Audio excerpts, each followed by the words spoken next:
Open natin.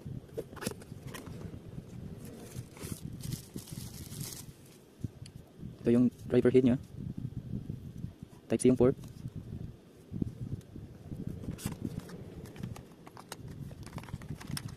Yung blade.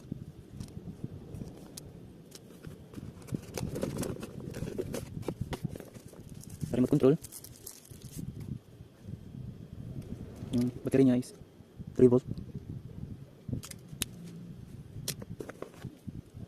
Yung cord, kahaba ng cord. Yung carabiner, pang-hook sa tent or saan pwede sabit. Ito yung manual nya na hindi naman binabasa.